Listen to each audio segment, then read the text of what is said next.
ఆచి chicken masala. T20 ప్రపంచ cup లో భారత్ చేతిలో ఘోర ఓటమి తర్వాత పాకిస్తాన్ జట్లో ఇప్పుడు ప్రకంపనలు మొదలయ్యాయి. పూర్తిగా పాకిస్తాన్ క్రికెటర్లనే పక్కకు పెట్టేటువంటి పరిస్థితి ఏర్పడింది. అక్కడ తీవ్రమైనటువంటి వ్యతిరేకత, తిట్టదండకం, మాజీ క్రికెటర్ల నుంచి వస్తున్నటువంటి విమర్శలు, ఆ తర్వాత ఇప్పుడు ఆ టీంలోనే చాలా మందిని బయటికి పంపించేటువంటి పరిణామం ఏర్పడింది. టీం ప్రదర్శన పైన మేనేజ్మెంట్ ఆగ్రహంతో ఉన్నట్టుగా పీసీబీ అధికారి ఒకరు వెల్లడించారు. ఓటమి తర్వాత అర్ధరాత్రి కీలక నిర్ణయం తీసుకున్నట్లుగా తెలిపారు. సీనియర్ ఆటగాళ్లైన బాబర్, షాహీన్ అఫ్రీది పైన ఇప్పుడు వేటు వేయనున్నట్టుగా తెలుస్తుంది. వారి స్థానాలలో సల్మాన్ మీర్జా, నసీం, ఫకర్, ఖవాజా పేర్లను నమీబియాతో మ్యాచ్కు పరిశీలిస్తున్నట్టుగా చెప్తున్నారు. అంటే చూడండి, అప్పటికే షాహీన్ అఫ్రీది కూడా చెప్పడం జరిగింది. షాహిద్ అఫ్రీది మాజీ క్రికెటర్, పాకిస్తాన్ స్టార్ క్రికెటర్. అతను కూడా తన సొంత అల్లుడైనప్పటికీ కూడా షాహీన్ అఫ్రీది బౌలర్. అతని పక్కన పెట్టేసేయాలి ఇమీడియట్లీ. తనకు బౌలింగ్లో పసపోయింది. ఆ బాబర్ ఆజామ్ను కూడా పక్కన పెట్టేసేయాలి, షాదాబ్ ఖాన్ను కూడా పక్కన పెట్టేసేయాలి, ఇమ్మీడియట్గా పెట్టేసేయాలి, యువ రక్తానికి అవకాశం ఇవ్వాలి, వారితోనే ముందుకు తీసుకువెళ్ళాలంటూ కూడా క్లియర్గా మ్యాచ్ ఓడిపోయిన తర్వాత చెప్పారు. మిగతా సీనియర్లందరూ కూడా అదే చెప్పారు. ఎందుకంటే వీరు ఒకప్పుడు స్టార్గా వెలిగినటువంటి ప్లేయర్లు. బాబర్ ఆజమ్ అయితే విరాట్ కోహ్లీ తర్వాత అంత పెద్ద తోప్ ప్లేయర్ అని చెప్పేసి కొద్ది కాలంలోనే ప్రశంసలు, రకరకాల అది ఎత్తేసారు, మొత్తం కిరీటం పెట్టేశారు. ఆ కిరీటం కూలిపోవడానికి ఎంతో సమయం పట్టలేదు. ఆ తర్వాత షాహిద్ అఫ్రీది అసలు ప్రపంచంలోనే అత్యంత వేగవంతమైన బౌలర్, చాలా ఫాస్ట్ వేస్తాడు, అద్భుతంగా బౌలింగ్ వేస్తాడు, నెంబర్ 1 బౌలర్. షాహీన్ అఫ్రీదిని ఎదుర్కోవడం ఎవరి తరం కాదు అంటూ ప్రగల్భాలు పలికింది పాకిస్తాన్. విరాట్ కోహ్లీ 2-3 సిక్స్లు వరుసగా బాధేసరికి చుక్కలు కనపడి ఆ 2-3 సంవత్సరాల క్రితం అప్పటి నుంచి అసలు పూర్తిగా ఫామ్ కోల్పోయాడు షాహిద్ అఫ్రీది. అసలు తన బౌలింగ్లో సిక్స్లు కొట్టడమే కష్టం, ఎవరు సిక్స్లు కొట్టలేరని అహంభావంతో ఉన్నటువంటి షాహిద్ అఫ్రీది అంతకుముందు మొత్తం ఆయన కెరీర్లోనే విరాట్ కోహ్లీతో ఆ రోజు మ్యాచ్ ఆడడం కంటే ముందు ఓవరాల్గా 4-5 సిక్స్లో ఉంటే ఆ ఒకే మ్యాచ్లోనే 2-3 కొట్టేశాడు. దాంతో తన కాన్ఫిడెన్స్ పోయి, తన అహంకారం దిగేసి మొత్తానికి పడిపోయి ఇంతవరకు సెట్ అవ్వట్లేదు షాహిద్ అఫ్రీది. బౌలింగ్లో పసపోయింది.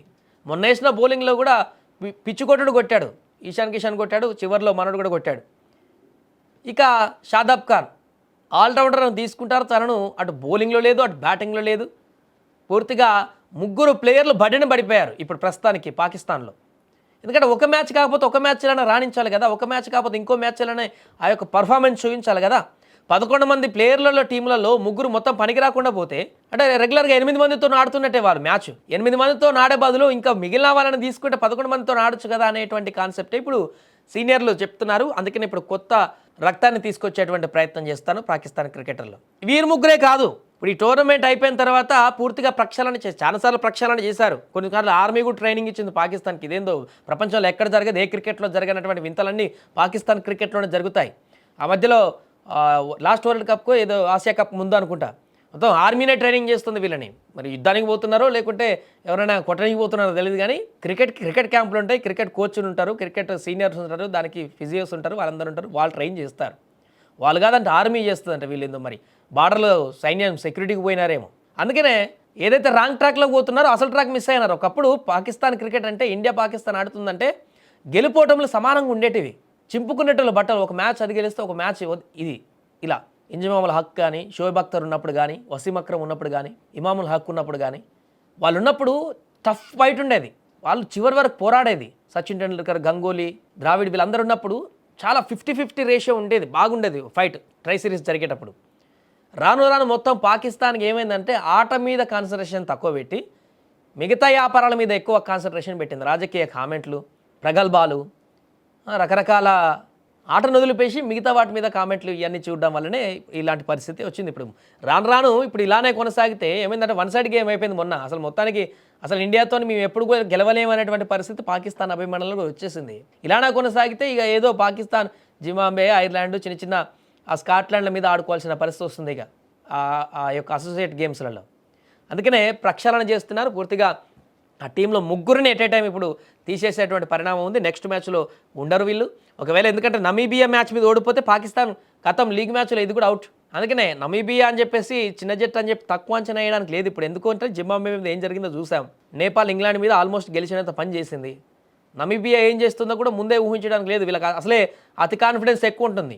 ఆ కాన్ఫిడెన్స్లో ఓడిపోయినా ఓడిపోతారు నమీబియా మీద.